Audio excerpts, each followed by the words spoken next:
Right now, somewhere in America, a person making $60,000 a year is quietly on track to retire a millionaire. And right next to them, someone making $200,000 a year is one missed paycheck away from financial disaster. Same country, same economy, same access to banks, credit cards, and investment apps. So, what's the difference? It's not the salary.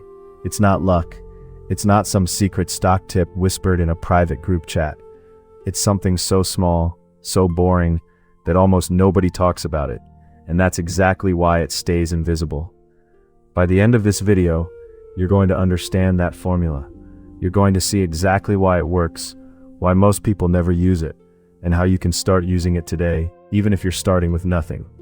Let's start with a question that sounds simple, but isn't. If I gave you a choice right now between $1 million in cash, today, in your hand, or a single penny that doubles in value every day for 30 days, which one would you take? Most people take the million. It feels safer. It feels real. But here's the twist. That penny doubling every single day for 30 days turns into over $5 million. 5, not 1, 5. And nothing about that penny changed. It didn't get luckier. It didn't take on some wild risk. It just doubled, consistently, quietly. That's the entire secret hiding in plain sight, and it's called compound growth. Most of the wealth you see in the world, real lasting wealth, not lottery winner wealth that disappears in 5 years, was built exactly like that penny, slowly for a long time, until one day it looked like it happened overnight. Now before we go further, let's give you something you can actually use, because I don't want you to just feel inspired. I want you to walk away smarter. Here's the first real insight. Money has a speed, and most people are driving it in first gear their whole lives, without even realizing there are 4 more gears available. This is called the velocity of money, and once you understand it, you'll never look at your paycheck the same way again. Quick reminder before we go deeper, if this kind of thing is useful to you, do me a favor and hit that like button, and if you haven't already, subscribe. It genuinely helps this channel reach more people who are trying to figure this stuff out just like you. So, velocity of money. Imagine 2 people, both 25 years old, both earning the exact same salary. Person A gets paid and that money sits in a checking account. It pays rent, it pays for groceries, it pays for a night out, and then it's gone. It touched their life once and disappeared. Person B gets paid, and a portion of that money, even just 10%, gets funneled into an account where it buys a small slice of a business. That slice of a business generates a return. That return buys another slice. That slice generates another return. The dollar doesn't just get spent once. It gets put to work, and then the profit it generates gets put to work too. That single dollar touches the economy over and over again, each time producing a little more value than the last. That's velocity. It's not about how much money you make. It's about how many times each dollar works for you before it disappears. Here's the uncomfortable truth underneath all of this. Our brains were not built for this game. Your brain evolved over hundreds of thousands of years in an environment where resources were scarce and threats were immediate. If you saw food, you ate it, because who knew when the next meal was coming? That instinct kept our ancestors alive. But that same instinct is now sabotaging your bank account, because modern wealth building requires the exact opposite behavior.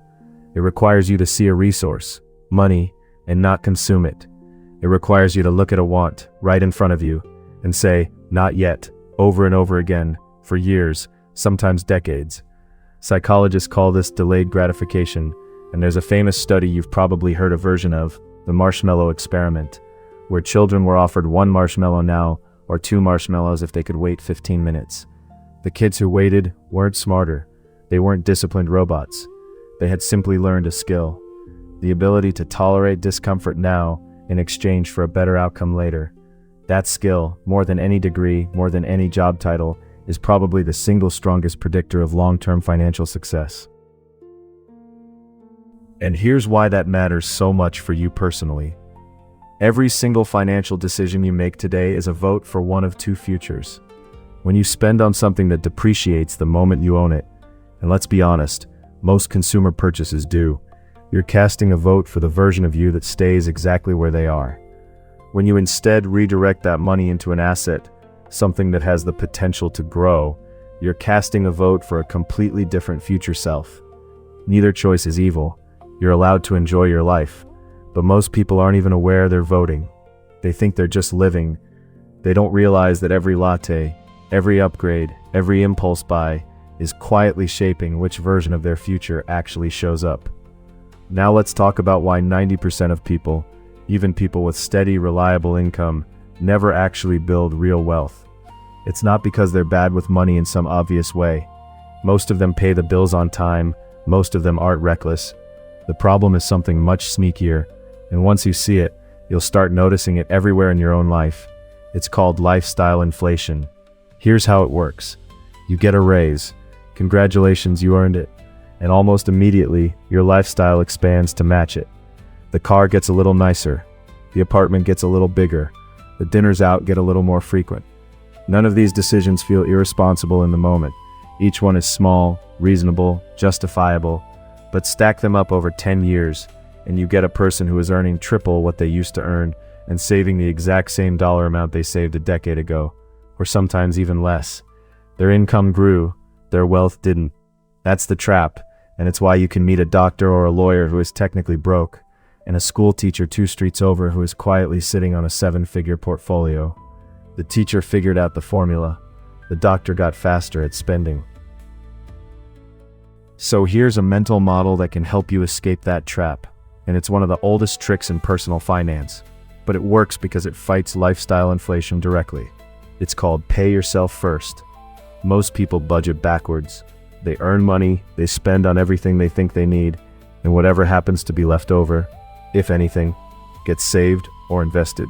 That's building wealth with leftovers, and leftovers are usually nothing. Flip the order.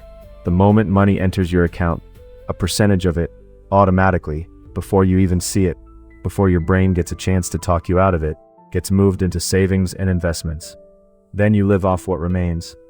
This isn't about restriction for the sake of restriction. It's about removing willpower from the equation entirely, because willpower is unreliable, but automation is not. You don't have to be disciplined every single day if the system is doing the discipline for you. Let's talk numbers now, because I promised you the mathematical reality behind all of this, and it comes down to something called the Rule of 72. This is one of the simplest, most powerful tools in finance, and almost nobody outside of investing circles has ever heard of it. Here's how it works.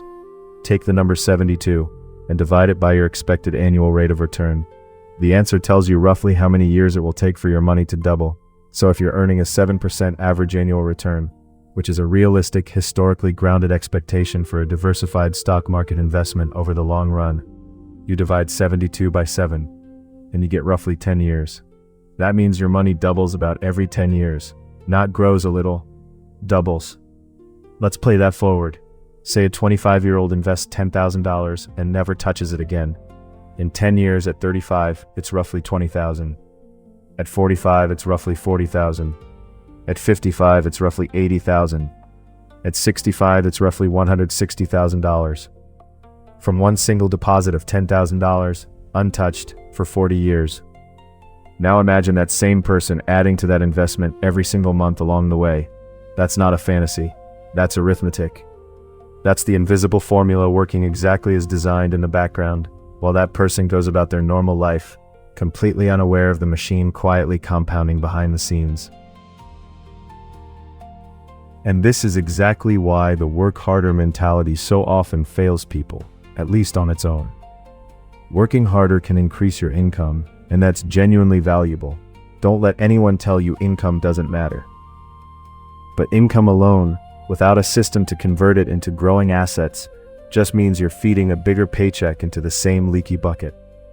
You end up exhausted, working more hours, taking on more stress, and somehow still living paycheck to paycheck. Just a slightly bigger paycheck. The people who escape that cycle aren't necessarily the hardest workers. They're the ones who figured out how to make their money work as hard as they do. 2 engines pulling instead of 1. So let's make this real and practical, because understanding the theory is only half the job. I want to leave you with a 3-step framework you can actually start using today, this week, not someday. Step 1, audit your spending, honestly, for 1 full month. Not a rough guess in your head, an actual look at your bank and card statements. Most people are shocked by this step, not because they're irresponsible, but because so much modern spending is invisible. Subscriptions you forgot about, small app purchases, delivery fees that quietly add up to the cost of a car payment. You cannot fix what you refuse to look at, and this step alone, just seeing the real numbers in front of you, tends to change behavior before you even take any other action. Step 2. Identify your wealth leaks. A wealth leak isn't just spending money. Spending money is normal and necessary. A wealth leak is spending that brings you little to no real value relative to its cost. Purchases made out of boredom, stress, habit, or social pressure, rather than genuine want. Go through last month's spending and ask honestly, for each significant expense, did this genuinely improve my life, or did it just happen?